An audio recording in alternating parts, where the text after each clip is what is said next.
Hello, good morning students. आज हम लोग 5B का कंप्यूटर एप्लीकेशंस की इवेंट मैनेजमेंट क्लास के अंतर्गत एक नया टॉपिक स्टार्ट करने जा रहे हैं, जिससे हम लोग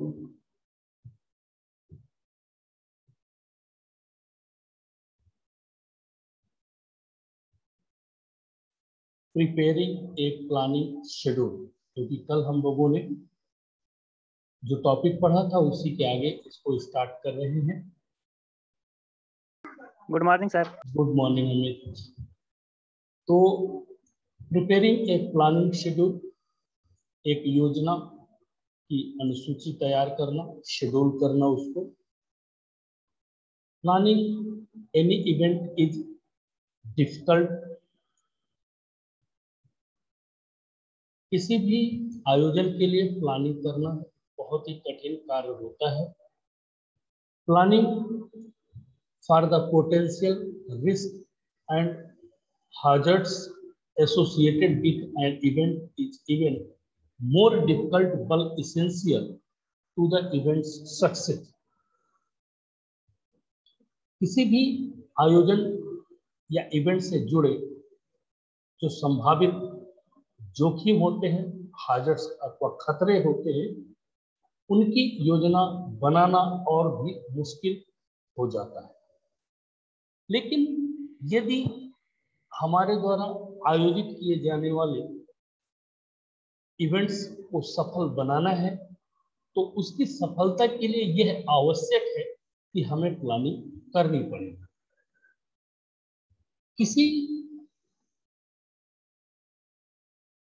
before you schedule an event, you should consider the scope of the event or mass gathering, the risk to spectators and the participants, community impact and emergency support required, personal and logistic। किसी कार्यक्रम को schedule करने से पहले हमें event अथवा सामूहिक सभा, दर्शकों और प्रतिभागियों के लिए जोखिम, सामुदायिक प्रभाव तथा आपातकालीन सहायता, आवश्यक कर्मियों और रसद पर विचार करना पड़ता है। You should also identify the lead agency and members of the planning team।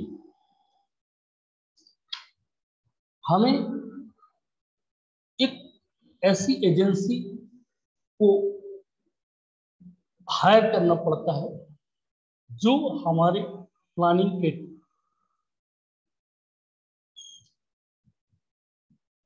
Members की पहचान कर सके। During the initial planning stages, each agency should review resources to ensure that all necessary equipment is available। प्रारंभिक योजना के जो steps होते हैं उनके दौरान हमें एजेंसी को यह सुनिश्चित करना पड़ता है तथा हमारे द्वारा यूज किए जाने वाले संसाधनों की समीक्षा करनी पड़ती है कि क्या सभी आवश्यक संसाधन उपलब्ध हैं या नहीं। If the agencies determine that any additional equipments for the events, यदि एजेंसी यह निर्धारित करती है कि इवेंट के लिए कोई अतिरिक्त उपकरण की आवश्यकता है, तो these agreements may already be established and includes as a part of the local emergency operations plan। तो वो ये स्थानीय लोगों से समझौता करते हैं कि आपातकाल में यदि किसी चीज की आवश्यकता पड़ती है तो उसे हम कहाँ से लाएंगे, किससे लेंगे और किस तरह से उसे अपने पे शामिल करेंगे। Planning meeting for special events public mass gathering, किसी भी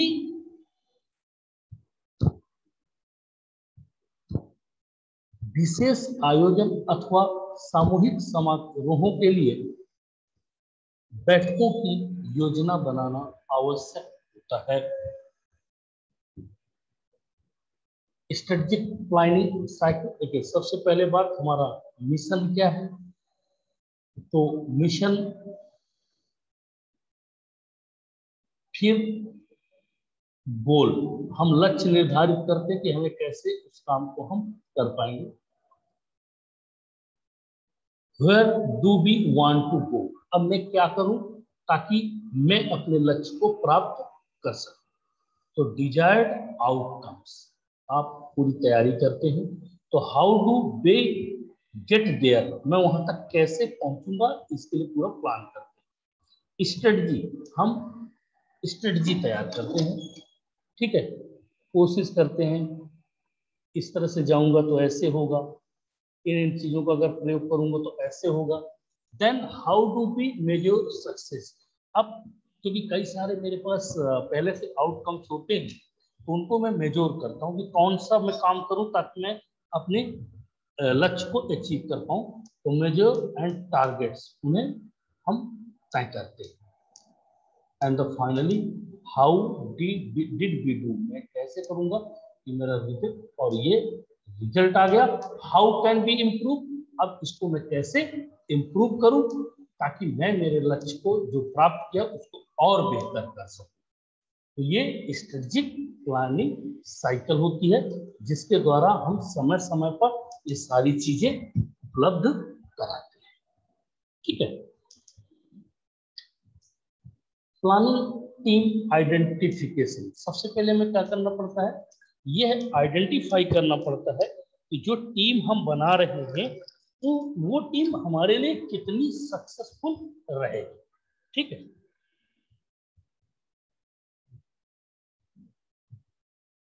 यदि हमारी टीम ही बेहतर नहीं रहेगी तो हम किसी कार्य को कैसे पूर्ण कर पाएंगे। तो one of the first steps in planning an event is to bring together those who are hosting the events with those who are responsible for the public safety within the community। किसी भी event की planning करने का जो सबसे पहला steps होता है तो वो है लोगों को एक साथ लाना जो इस इवेंट की मेजबानी है और जो उस कम्युनिटी के भीतर सार्वजनिक सुरक्षा के लिए जिम्मेदार है, ठीक। A multi disciplinary planning team और committee should be composed of the promoter or sponsor and any agency that holds a functional stake in the event as। एक मल्टी डिसिप्लिनरी मतलब एक बहुविषय की जो प्लानिंग होती है वो टीम अथवा कमेटी को प्रमोट अथवा प्रायोजक जो किसी भी एजेंसी से बना होना चाहिए, जो इस तरह की सभी एजेंसियों के साथ मौजूद है। ऐसे लोगों को यदि हम इन्वॉल्व करते हैं तो क्या होता है, जैसे इमरजेंसी मैनेजमेंट मतलब आपातकालीन प्रबंधन। अब कोई इवेंट हो रहा है और अच्छा खासा इवेंट्स चल रहा है, अचानक से लाइट चली गई,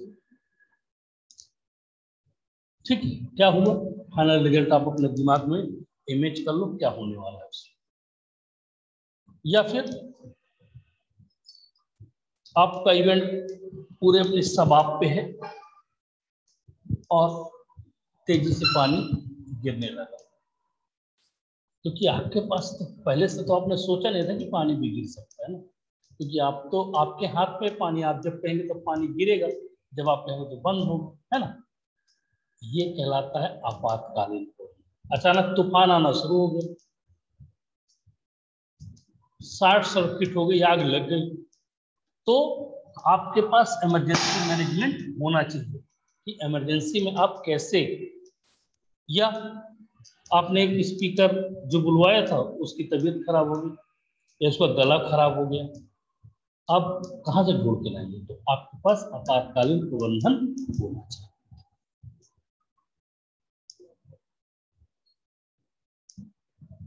दूसरा, लॉ इन्फोर्समेंट, कानून प्रवर्तन। किसी भी इवेंट्स के आयोजन करने से पहले आपको कानूनी प्रक्रिया पूरी करनी चाहिए। मैं पहले बता चुका हूं दूसरी, आप क्या क्या कर रहे हैं, क्या क्या नहीं कर रहे हैं, कौन कौन लोग इन्वॉल्व होंगे, वो सारी चीजों की तैयारी आप कानूनी रूप से पहले से करें। ठीक।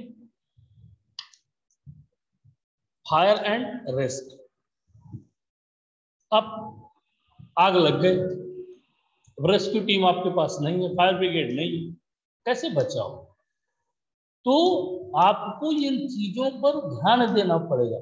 जब तक आप इन चीजों पर ध्यान नहीं देंगे तब तक आप अपने टारगेट को अचीव नहीं।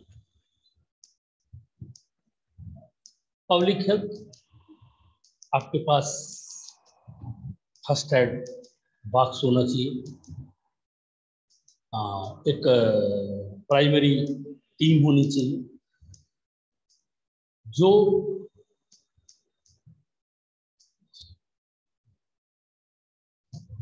जरूरत पड़ने पर तुरंत चिकित्सा उपलब्ध कराने में सक्षम इत्यादि। इन सम communities the lead agency for public safety planning is the emergency management agency. कुछ समुदायों में सार्वजनिक सुरक्षा योजना के लिए प्रमुख एजेंसी आपातकालीन प्रबंधन एजेंसी। कुछ लोग क्या करते हैं, किसी एजेंसी को इस बात को दे देते हैं कि यदि आपातकाल में कुछ होता है तो आप उसको। International conference services ICS is a management system that is frequently used ICS throughout the planning process. जब भी कोई अंतरराष्ट्रीय सम्मेलन सेवाएं ICS एक प्रबंधन प्रणाली है जिसे अक्सर ICS का उपयोग पूरी योजना प्रक्रिया में किया जाता है। मतलब अंतरराष्ट्रीय सम्मेलन सेवाएं एक ICS एक प्रबंधन प्रणाली है, उसके स्टैंडर्ड्स है, रूल है, वो कंपनी है जो ऐसे कार्यों को कर पाने में सक्षम। The planning team should also develop its structure using ICS as a model, that is means क्या है, जो हमारी प्लानिंग टीम है उसका ICS का जो एक मॉडल है, स्ट्रक्चर जिसको कह सकते हैं, उपयोग करने के लिए हमें अपनी स्ट्रक्चर को विकसित करना होगा, जो कि क्या क्या हो सकता है, selection, branches, division and group as needed. मतलब क्या क्या हो सकता है, चयन, शाखाएं, विभाजन और आवश्यकता अनुसार समूह। इसके अतिरिक्त टीम को प्रमोटर अथवा प्रयोजक जो संगठन के उद्देश्यों और अनुभव, संभावित घटना संबंधित जोखिम सहित विचार करना। मीन्स आपके पास टीम बनाने के लिए, आपके पास शाखा मतलब ब्रांचेस डिवीजन करने के लिए ग्रुप में कैसे कार्य करना है। इसके अलावा आपका प्रमोटर होना चाहिए, प्रायोजक जो आपके इवेंट्स को प्रायोजित कर सके। ठीक, तो सबसे पहले आपका क्या, क्राउड कंट्रोल। सबसे पहले आपकी स्थिति क्या है, भीड़ को नियंत्रण करना, क्योंकि किसी भी ऑर्गेनाइजेशन के साथ यदि वो इवेंट्स को परफॉर्म कर रहा है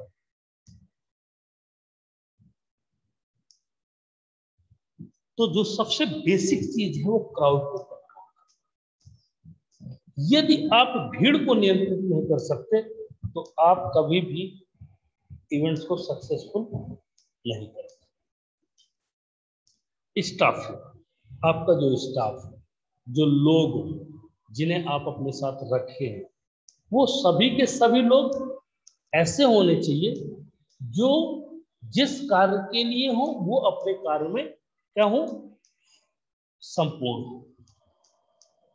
फूड एंड शेल्टर मतलब भोजन और आश्रय, मतलब खाने की व्यवस्था, ये बहुत ही महत्वपूर्ण है किसी भी आयोजन के लिए। ये सबसे महत्वपूर्ण चीज। पार्किंग, किसी भी आयोजन के लिए ये सुनिश्चित कर पाना कि जो आपकी पार्किंग है वो सिक्योर्ड है, लोगों को 50% रिलैक्स प्रदान करता है। ट्रांसपोर्टेशन,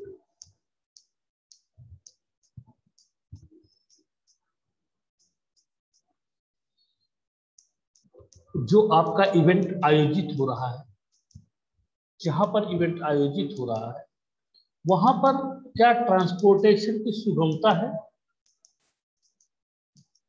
यदि ट्रांसपोर्टेशन की सुगमता नहीं है तो फिर आप अपने गोल को सही तरीके से प्राप्त नहीं कर। मेडिकल फैसिलिटी, चिकित्सा सुविधा, छोटी मोटी प्रॉब्लम, क्योंकि रात के 12 बजे किसी को कोई प्रॉब्लम हो जाए तो डॉक्टर रात के 12 बजे नहीं, तो आपके पास फर्स्ट एड टाइप में सुविधाएं होनी चाहिए।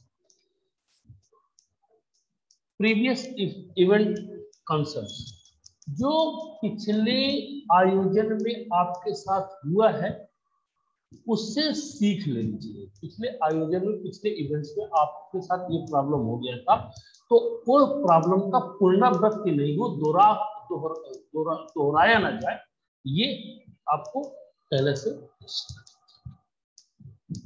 रिलेवेंट लोकल कंसर्न्स, मतलब जो लोकल अथॉरिटीज है, लोकल लोग, अगर आप उनसे मिलकर चलेंगे, आप उनसे, तो समय रहते आपकी आधे से ज्यादा समस्याओं का समाधान हो सकता है। वेदर एंड कम्युनिटी इम्पैक्ट, मौसम और समुदाय। देखिए अब सितंबर का महीना शुरू हो गया, मोस्टली अभी थोड़े से बारिश का समय है। मैं कोई कार्यक्रम नवंबर में कर रहा हूं तो एक ये मैं 100% श्योर होता हूं कि बारिश की संभावना नहीं, लेकिन फिर भी हमें मौसम के बारे में जानकारी होनी चाहिए। Put your plan into action, आपने प्लान कर लिया है, अब उसको एक्शन करने की आवश्यकता है। प्री इवेंट प्लानिंग मैट्रिक्स, किसी भी इवेंट्स के पहले आपको एक टेबल बनानी है। क्या? प्लानिंग टीम को इवेंट के लिए आवश्यक सभी प्रमुख कार्य और जिम्मेदारी की पहचान करनी चाहिए तथा प्रत्येक फंक्शन की जिम्मेदारी को प्रबंधित करने के लिए उपयुक्त एजेंसियों को अजाइए। मतलब जो एजेंसियां लें तो जो जिस एजेंसी का कार्य है उसको पहले से हमें निर्धारित कर दें, क्योंकि जिम्मेदारियां अधिकार क्षेत्र से भिन्न होती हैं, इसलिए नकल से बचने और समस्याओं के लिए प्रभावी प्रक्रिया को बढ़ावा देने के लिए लगातार जिम्मेदारी सौंपना सबसे प्रभावी।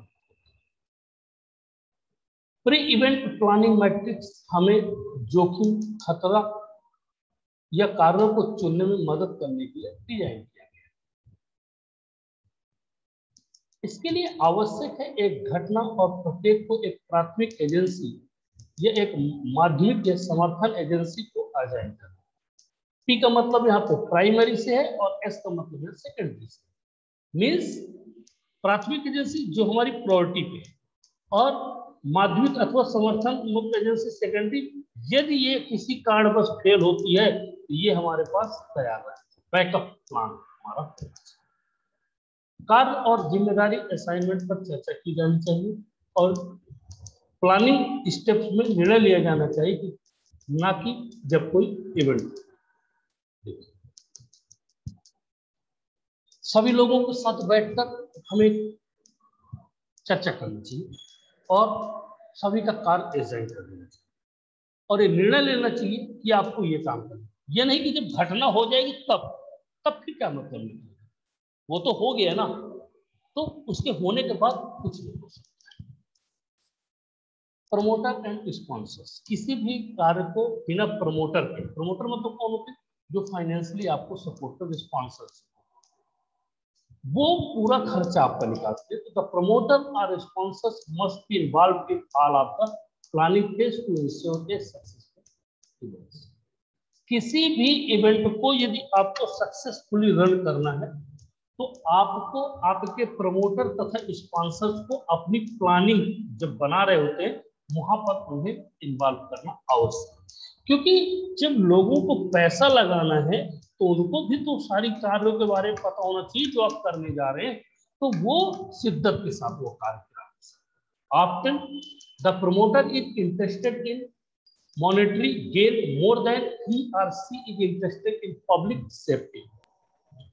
और अक्सर प्रमोटर को चूंकि लाभ होता है पैसे का तो उसको दिलचस्पी होती है, तब वो क्या करता है, सार्वजनिक सुरक्षा में रुचि रखता है। तो वो चाहता है कि प्लान अच्छा हो, इवेंट अच्छा होगा तो मेरा आर्थिक ज्यादा आएगा, अर्थ ज्यादा आएगा, पैसा ज्यादा आएगा, तो वो सेफ्टी पर ध्यान। If this appears to be his or her primary goal, local agency participation is essential। और यदि आपको किसी भी कार्य को बहुत बेहतर तरीके से करना है तो आपका प्राइमरी गोल होना चाहिए और लोकल एजेंसियों को पार्टिसिपेट करना। मतलब ज्यादातर एजेंसियां बाहर की बजाय आप लोकल जो वहां के हैं उनको, क्योंकि अगर थोड़ा बहुत समस्या होती है तो वो सॉल्व कर सकते हैं, कि बाहर का आदमी आपकी प्रॉब्लम को नहीं सॉल्व कर सकता। और कभी कभी ऐसा होता है, मान लीजिए बाहर के लोगों को थे बैठे हुए और अचानक से उन्हें मना करते तो फिर लोकल के लोग भी आपको नहीं सपोर्ट करते।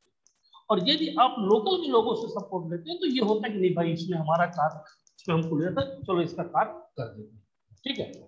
यू में encourage the promoters presence at the initial planning meeting. और जो आपके प्रमोटर है उन्हें जब आप प्लानिंग करते हैं ना, उस प्लानिंग करते समय उनको प्रोत्साहित करें, उनको उपस्थित, मतलब आपके बिना तो मीटिंग होगी, इससे क्या होगा, उनको अपनी वैल्यू को पता चलेगा, ठीक है, तो उनको लगेगा कि नहीं मैं बेहतर कर सकता हूँ, ठीक है। टीम वर्क प्रमोट्स सक्सेसफुल और रेगुलेशन ऑफ द कम्युनिटी। और जो टीम वर्क है उसको सफल बनाने के लिए थोड़ा सा नियमों को जटिल करना पड़ेगा। हाजार्ड्स एनालिसिस मतलब जब कोई कठिनाई होती है उसको एनालिसिस कैसे किया, प्लानिंग, फिर event, assets, communication and the environment. What can go wrong, equipments, personal, environment and the What safeguards exist, how effective are, means अगर आप पेस मतलब प्लानिंग करते हैं, इवेंट्स बाद में होता है, एसेट्स उसके कौन कौन से, कम्युनिकेशन समय समय पर करते हैं और आप वैसा वातावरण बनाते हैं तो आप सक्सेसफुली अपने इवेंट्स को। तो ये आज का टॉपिक था जिसे हम लोगों ने पढ़ा। नेक्स्ट क्लास जो भी होगी एक नए टॉपिक के साथ आएंगे।